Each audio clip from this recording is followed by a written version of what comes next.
Welcome back to Book to Read, everyone. We are jumping into episode 52, and today we're going deep on Invisible Man by Ralph Ellison.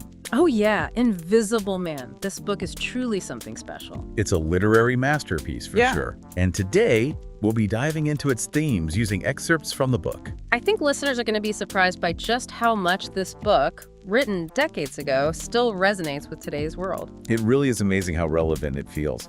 We'll be talking about some intense things like a narrator living underground. Oh, and we can't forget that brutal boxing match. That one leaves you thinking for sure. And then there's this mysterious character, Mr. Norton, who, well, you'll see what happens with him. But to kick things off, let's talk about that opening line, where Ellison writes, "People refuse to see me. When they approach me, they see only my surroundings, or figments of their imagination." Chilling, isn't it? Absolutely. It sets the stage perfectly. It does, and it plunges right into the heart of the novel. This isn't about being literally invisible, right? It's about the invisibility of being ignored, dismissed, dehumanized. Yeah, it's about feeling unseen and unheard by society. Exactly, like a ghost. He even lives in this whites-only building, hidden away in the basement. Physically present, but might as well be invisible. Such a powerful image. And that feeling, that invisibility, it just seeps into everything. It's there in that scene with the battle royal. Oh, that scene was rough. Those young black men, blindfolded, forced to fight each other, all for the entertainment of these wealthy white men. Brutal imagery. The blood, that scramble for money on an electrified rug, you can practically feel the pain and humiliation. You really feel it. It's like a physical representation of how they're exploited, dehumanized. Literally shocked as they fight over scraps. What got me were the blindfolds. It's not just about making the fight more chaotic. It's symbolic, don't you think? Definitely. Blind to each other, blind to their own dignity, blind to how the system's using them. Exactly. A brilliant way to show the power dynamics at play. Ellison's making a bigger point here, right?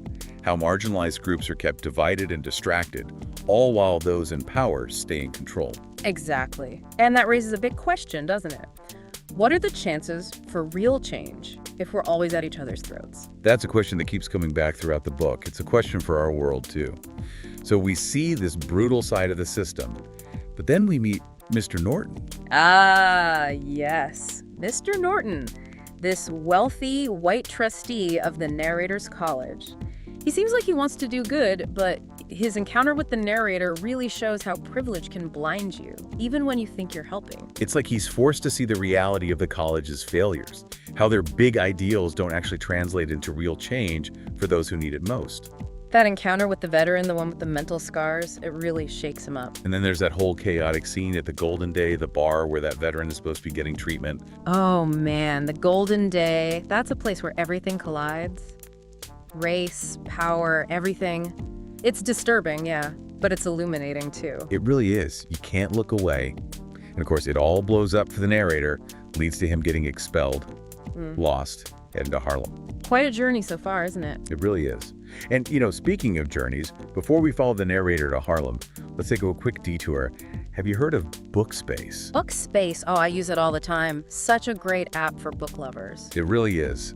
Think of it as like a social network, just for books. You can connect with others who've read Invisible Man, share favorite quotes, and believe me, there are a lot of powerful lines in this book. It's the perfect way to unpack those complex themes. And, you can find people who get it, a whole community. Exactly. And you can even track your reading progress, which I don't know about you, but I definitely needed someone to talk to while reading this one. No, absolutely. You can find Bookspace in your app store. We'll put a link in the show notes. Now, let's get back to our deep dive, because things are about to get really interesting as we follow the narrator to Harlem. Harlem, a place bursting with life, energy. The narrator finds himself there, and it's where he runs into this group, the Brotherhood. The Brotherhood. They're all about equality, progress. For everyone, they say. At first, it seems like just what he needs. Like a lifeline, a new name, a stage to speak from, a chance to fight for something bigger. I was really hoping he'd find his place there. Like a sense of belonging. It does seem like the answer, doesn't it? But even the Brotherhood, with all their talk about good, they have their own issues, their own contradictions. It's like they say they stand for the people, but they're organized in this really top-down way. You know what I mean? Very controlled. Yeah. The narrator, he's always being told what to say, what to think.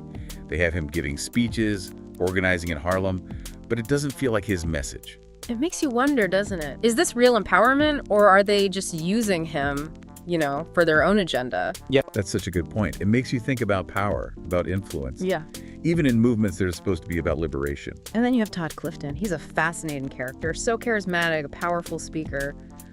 But he starts to see through the Brotherhood's methods. He gets disillusioned. His story is really sad. He's like this individual trying to find his place, trying to fit in with the group, but needing to express himself too. He's caught between those two things, collective action and personal expression. And then his death. Yeah. Shot by a police officer. It's a turning point, right? It definitely is. The narrator, he loses faith in the Brotherhood. He's forced to face the reality, the violence. It shows the limits of ideology, the gap between what the Brotherhood preaches and what Black people actually experience. For sure. After that, there's this character, Reinhardt. He's really something else. Reinhardt. A mystery. He moves through Harlem like it's nothing, takes on different roles, like he's playing a part. He's so hard to pin down. A hustler, a preacher, a lover, whatever works. He really messes with your ideas about identity, Yeah, absolutely. And the narrator, he's looking for his own identity, right? Seeing Reinhardt change like that makes him wonder if that's the way to survive in a world that wants to box you in. Makes you wonder, do we choose who we are, or does society decide for us? That's a question that runs through the whole book. Being seen, not being seen. Being yourself, being defined by others. It goes beyond just race, I think. It's a human thing, that feeling of being an outsider, not understood, lost. That brings us back to invisibility, doesn't it?